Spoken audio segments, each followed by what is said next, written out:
You want to start a business, but you're worried about that your introverted personality might get in the way. We are joined by Patience Ogunba, and in today's podcast, we're going to discuss how introverts can develop courage in business and in leadership. Welcome to the Dawn Jarvis Show. Patience, also known as the Visionary Introverted Woman, is an executive and leadership coach, corporate trainer, keynote speaker, and best-selling author. Her signature program, the Aligned Introvert Method, TAIM, is designed to help ambitious, highly skilled, multi-passionate, driven, and empathetic introverted women to create an aligned and authentic business that achieves impactful presence and positions them as an authority in the marketplace so they can generate consistent leads, clients, and profits. Welcome, Patience. That's amazing. It's great to see you. Amazing. Thank you so much. How are you? I'm doing great. I'm having a great day. Thanks for having me. You're very, very welcome. You're in Italy today, aren't you? I know. I just arrived a couple of hours ago and it's very sunny.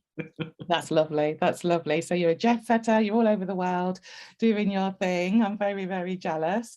So the first question I ask my guests, so first of all, I need to say that Patience and I met, we're part of the same mastermind, and we have actually met in person. So usually over the last 2 years, I haven't met people in person, but I have met Patience because we met last Christmas, didn't we, at an in-person event. And we spoke briefly, and you won an award, I think, didn't you, as well? No, I didn't, but you did. I did. I was a finalist, but you won an award, so congratulations for that. And so it's really good to see you again and to talk about your business, because we didn't really get a chance to talk that day, did we? Because it was a bit hectic. And so tell us how you got to be this jet setter, entrepreneur, and leadership coach. Okay, so, well, jet setter is an interesting word. I'm here for a niece's wedding, so I'm excited. Lovely. And it's kind of linked to one of my core values, which is my top core value is family. So you find me traveling and supporting family in the things that they do. So I'm here for family. So basically, how did I get to be who I am today? I'm an adventurer by heart, and that means that I find the courage to do whatever it takes to live a full and fulfilled life as much as I can. So that is part of what I'm doing. That is part of why I decided to take the leap of faith, as most of us do with business, to set up my own business and to support other introverted women to do the same. Do you consider yourself an introvert, though? Yes, I've always been. And the truth about it is, until I found out who an introvert is, not just what, because I felt out of place, and I felt like an oddball because of what I call the kind of connection paradox. I loved people, but I needed my own space so desperately. And when I use the word desperate, I mean desperate. I have a physical reaction to needing that space. I get migraines, and I struggle with things like too much light, too much noise. It just didn't make sense when I disappeared. People didn't, oh, Patience, you've gone again. Where are you? So discovering the word introvert was such a big relief, because I thought, if they coined the word, there are other people like me. I'm not odd. I'm really, but celebrating that part of me was also a journey I had to make, which I found empowering as well. That's amazing. So were you always a business owner? What did you do before? Oh, yes. I started out, studied accounting. Okay. My accounting qualifications, and got my FCCA. By the time I was 30, I was chartered already. And then I went ahead and decided the people side of things was what I really wanted to focus on, not the figures. So I started working in internal audit, which is where I did my career for over 15 years before I took the leap and felt that there was more. that I needed to achieve to become who I wanted to become. So hence I took the leap to become an entrepreneur. And what was the thing that made you take the leap? Was it a gradual thing, or did it just happen one day? It was gradual. It started out with dissatisfaction with life. Mm-hmm. I did see my mom, a very driven person, go through health challenges. Mm-hmm. And I started to look at her life and what she was doing. And the fact is, she changed careers a lot. She started out as a nurse, then became a HR director, multinational company, oil company, and set standards. And she was an entrepreneur. And then when she fell ill, I began to look at her life and look at mine and think, I'm just really quite contained and scared of exploring more. And the more I'm feeling keeps giving me this satisfaction where I am. Now that I'm a coach, I understand better when I do personality tests for people and all that. A misalignment can create unfulfilled life till your dying day. Somebody does not point it out. And so those were the things. And I found that within the corporate space, unfortunately, being a woman, being Black, I had the challenges that would cap my capability and the many things I wanted to do. And it's not very, within the workspace, if you don't have a workspace that's entrepreneurial or what you call entrepreneurial, you're not allowed to be innovative. You have to keep the rules. And the nature of audit, for example, I had to be very straight line. There was no room for innovation. I couldn't discover my gifts and talents.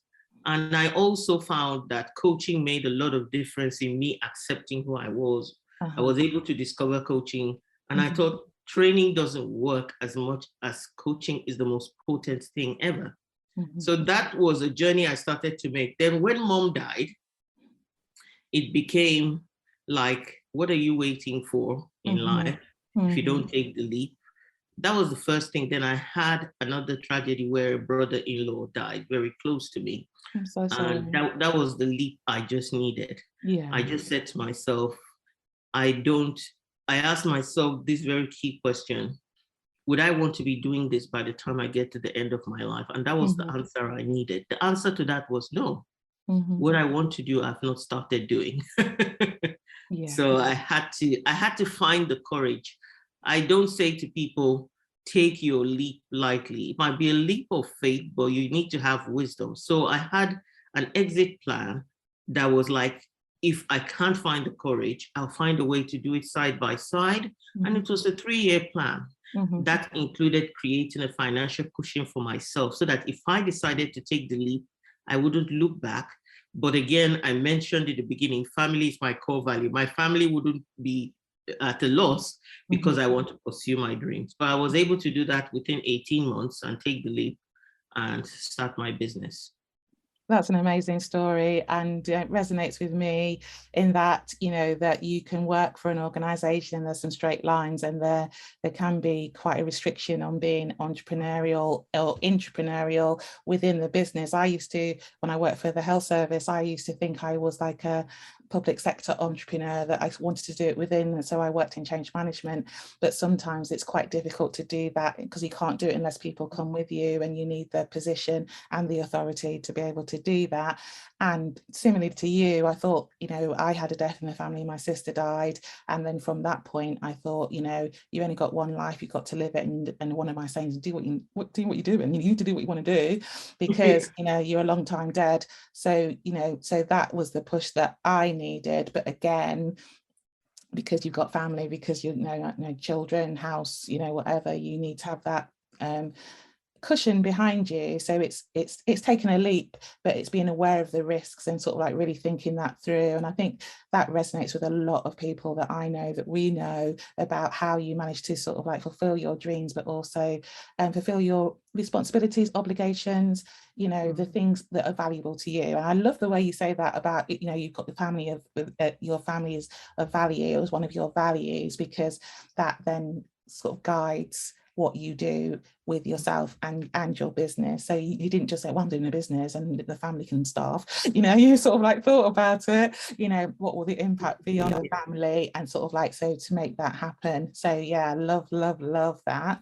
Yeah. So you talk about everything you've ever wanted is on the other side of fear. So I'm imagining that that's because maybe introverts, maybe I actually don't think that introverts are naturally fearful. I think we all are. I class myself as an extrovert, but sometimes I'm introverted, and I maybe I'm an ambivert. Sometimes I am, sometimes I'm not. So let's talk about fear. Yeah, I think it's nice that you said I don't class myself as introvert and I'm ambivert. I read somewhere, and I'm doing that, and I'm doing the research on it, that says the older we get, the more introverted we get. And the reason is because if you're very loud, when life has been happening, you're more quiet. You don't have the answers. You just recognize you don't have the answers anymore. You're older, you're wiser, and it's like sometimes you say, I don't want to talk here because I want to listen. And so apparently a lot of us get more introverted the older we get, because we're really taking in the world. Having said that, some environments where people grow up allows them to be very courageous and bold. Introverts, there are 4 types of introverts. So there is the anxious introvert that has a lot of anxiety about social situations. And if you cannot get out into social situations, it's really hard to build a life, build a business, because you have to deal with people.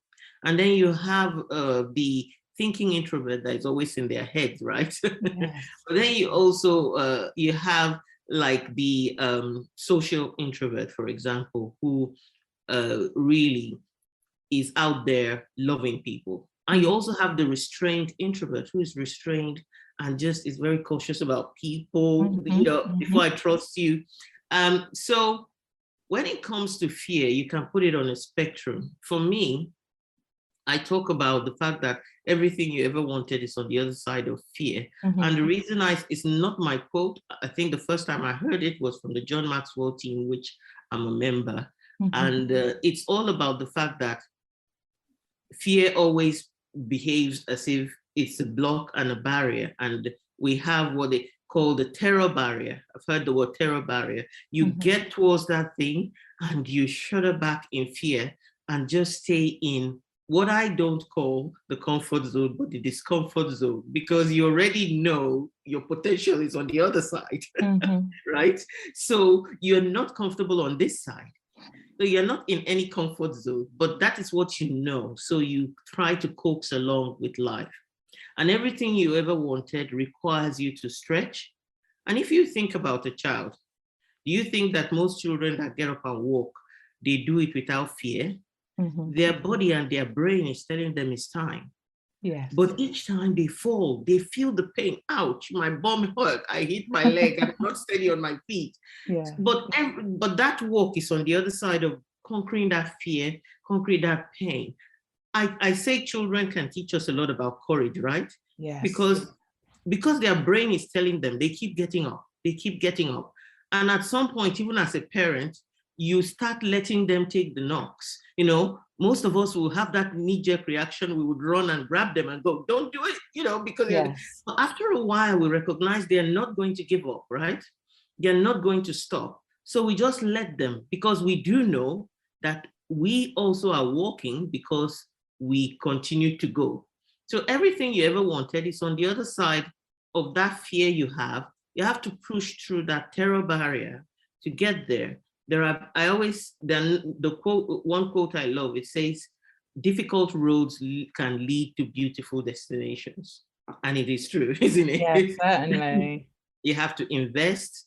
You have to sacrifice sometimes to invest. Instead of spending, you save. If you have a dream, there's no guarantee, but because you have that dream, you will deprive yourself and you will save. You will have the fear of missing out, but you also have the desire to see something that is not yet in your life come into your life. So that is what I mean when I talk about fear. And I was brought up in an environment that no was a very big thing. Yeah. no, you can't do this. No, you. And I was the first child in an African country. My dad said, "Oh, you can't do this." Imagine how much traveling I'm doing now. Yeah. In a year. There was always a no, and that no reinforced what I call my I can't muscle. So I grew up, if you say, Patience, do this, I'll be like, I can't. The I can't muscle was stronger than my I can muscle. I had to, some people take my child, my own daughter, for example, that is growing up on the side of a yes. If you give her a challenge, if you throw her in the deep end, she would think and say, I can swim. But that's how I brought her up. Yes. There is nowhere you put her. I will actually follow her lead in places we don't know the way, because she's like gone. She's going where she's going. And that has created lots of experiences. It's opposite of me, where I would say, oh, I can't do this because, you know, there's a tiger there in my mind. There's a tiger. There's always a tiger in my head. Because I grew up with the I can't, you know, no, you can't do this because this will happen to you, that will happen to you, those things that never happen. So yeah, that's my own story. I had a bigger hurdle to overcome. There are people who would not have that, who would say to you, what are you talking about? You know, that's not scary, you know, but I'll look at them and go, that is too scary, you know.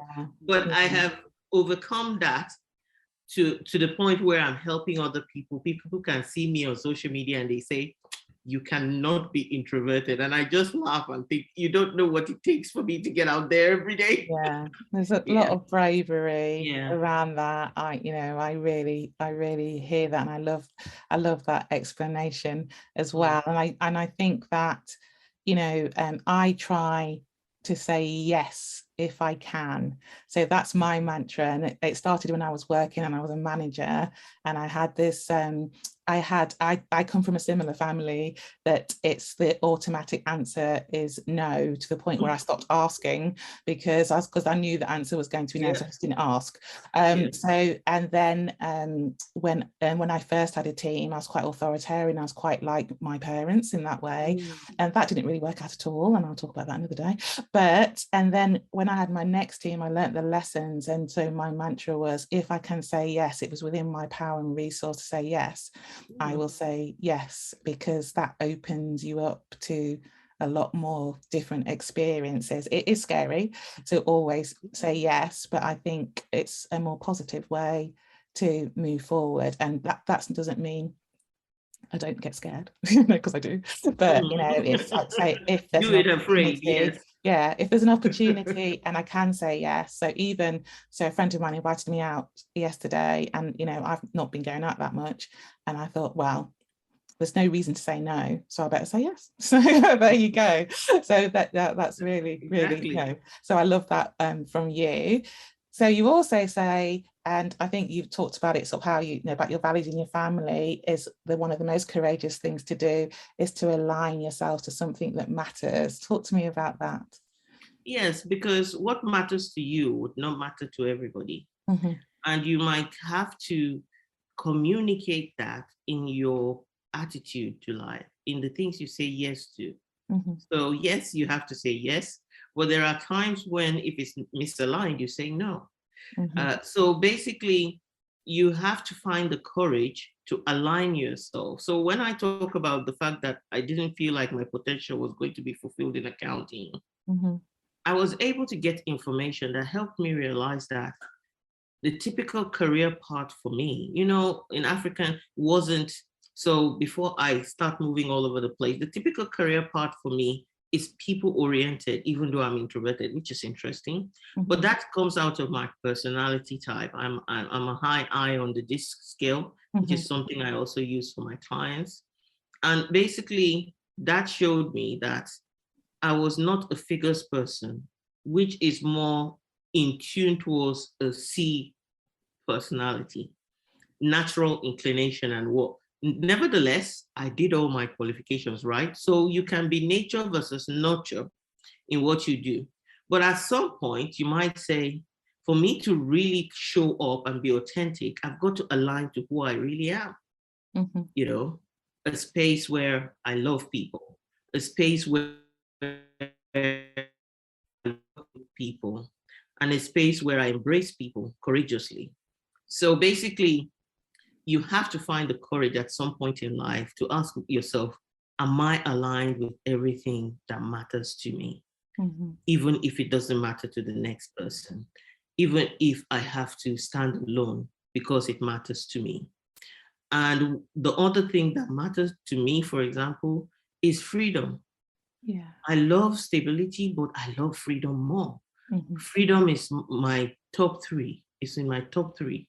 And so I had to find the courage to align to that again.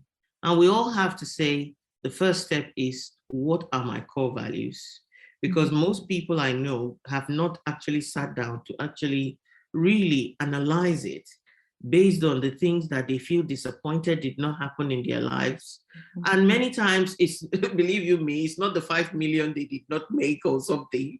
It's even something as simple as, oh, that relationship did not work out. And as much as people are saying, you know, sod it to people, I'm disappointed. I really value quality relationships. That might not be popular, but then you've got to at some point find an alignment with developing yourself to build quality relationships, to develop yourself to align to trusting people, whether or not they hurt you. That trust makes all the difference to you. Is what you're aligned to, is your value, you know. So it's just some of the things I feel people need to move from a place of misalignment to alignment. And alignment requires some certain amount of pressure and cranking. Yeah. If you think about a tire, you have to pump it to get it back to alignment, and pressure is the same thing. So yeah. Love that. Yeah, I love that analogy about the tire. That's absolutely true.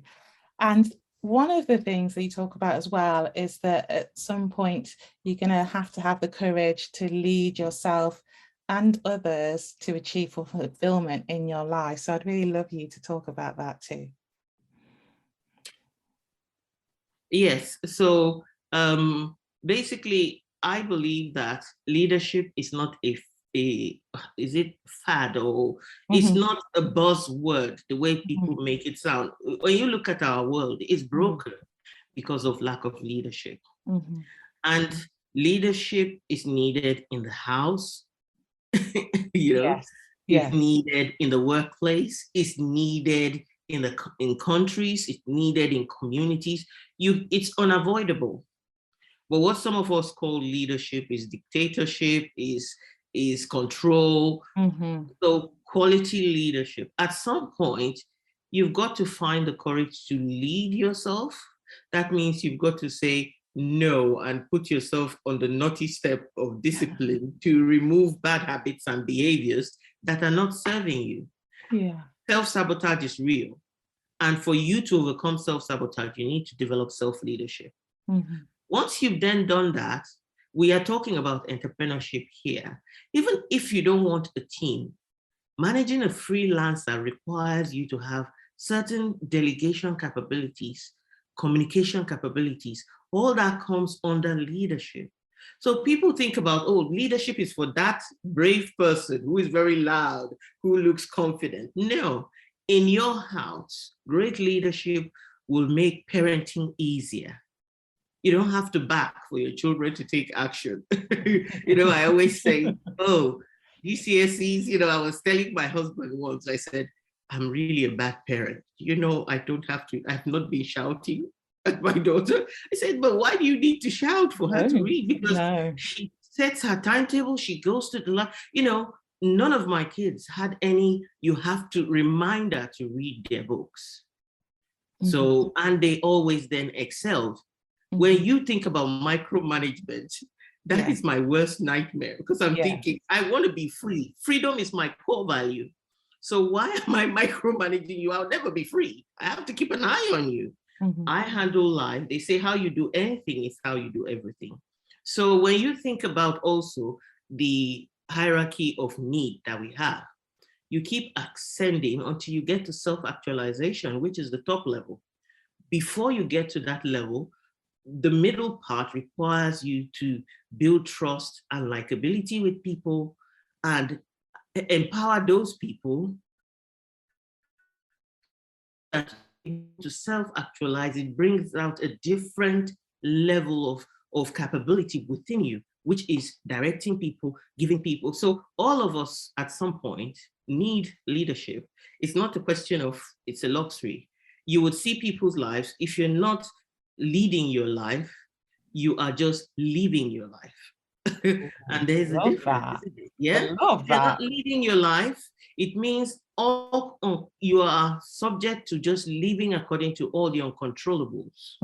If you wake up in the morning, self-leadership says you take command, you command your morning to rule your day, right? Yeah. So if you don't do that, whoever is coming along your path will rule your day. That person that is driving on the road who is going to cut across you will ruin your day if you have not decided that today I'm going to have a lovely day. I don't care who is on the road. That's just that simple. So that's leadership. That's what I mean, that people think about, I can avoid that when I set up my business or live my life. You can't.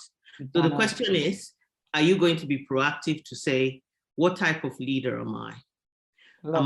Can I invest in developing that potential a lot more? So that's it. Yeah. Love that. That's fantastic. Yeah. Oh, that's all good.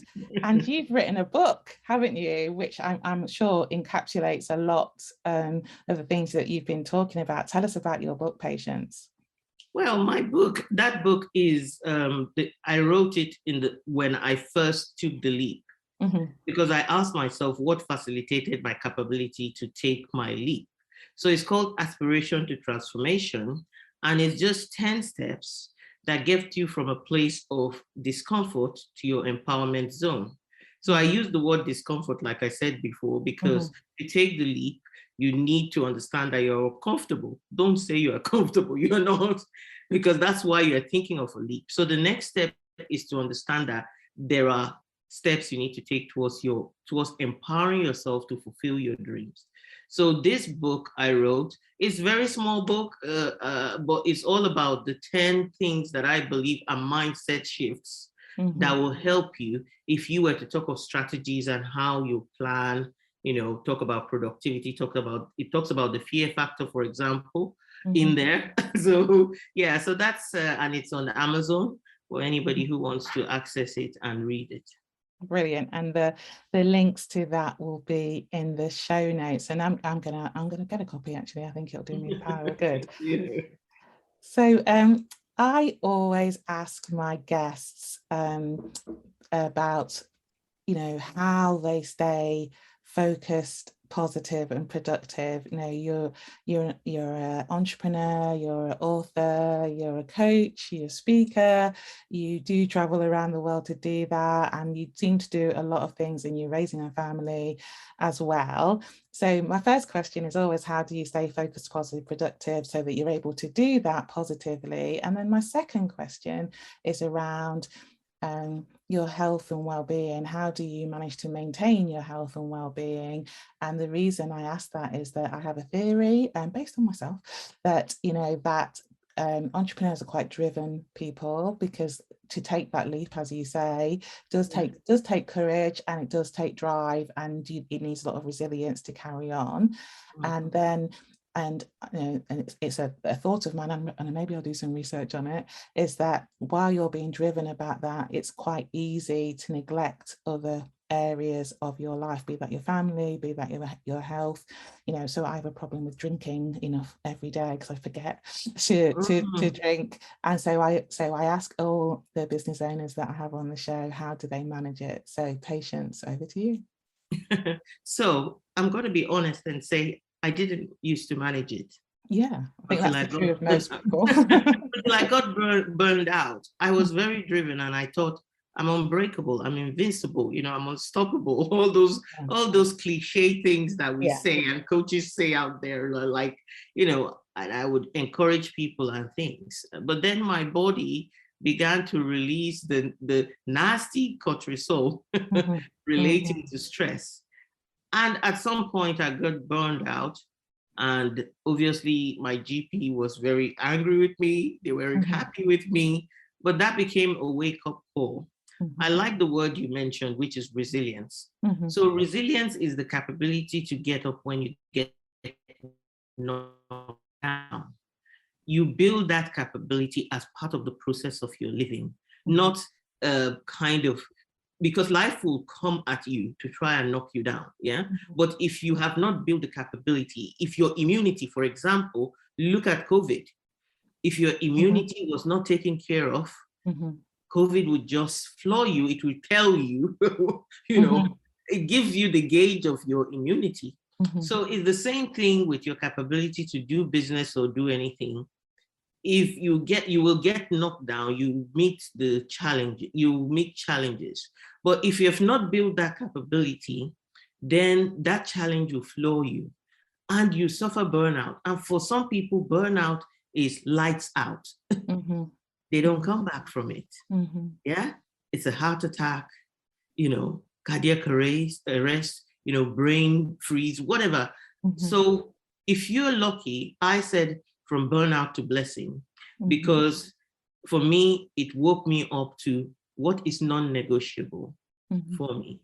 And that is that I want to do this with ease. And ease comes when I'm healthy, when I have energy, and when I don't have stress hormones that are working all over my body.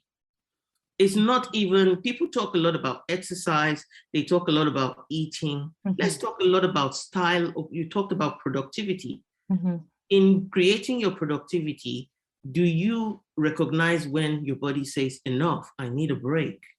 I can't do this beyond this. Because like you said, we are so driven, we push ourselves beyond the comfortable level and the beyond when the body is saying, please stop, save me. We just say, no, I'm so driven, that goal, that this, and we're heading towards it. So that is what I realized. And this year, I really took it on board. I finally started working in it. You can see I wear glasses like yourself. Yeah. But at the moment, I'm not wearing my glasses because I went back to the ophthalmologist and he said, you're getting older, your eyes are getting better, whatever you're doing. And I was like, that is like shocking. I did know that I was working on my health and making sure I'm focused on the pressures that I was putting on myself, but that was a surprising benefit that came out of it.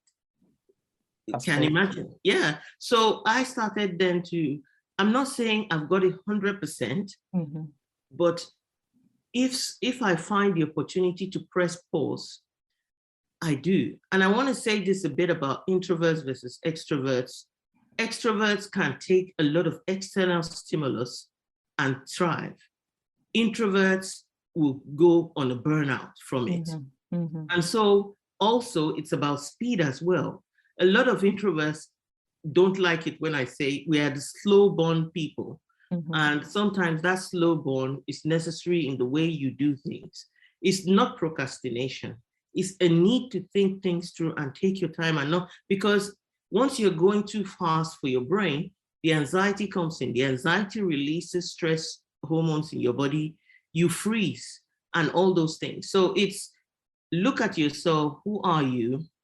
What do you really need? It comes back to aligning to that and be unapologetic, because we're not in the same race as everybody else. We're not, our finish lines are all different. So we're not running to get to the same spaces. Let's just know where our own strength is. I always say, if God made me a turtle, trying to be a tiger is really pointless. Too true, too true, too true. Now, do you have a gift to share with our audience, Patience?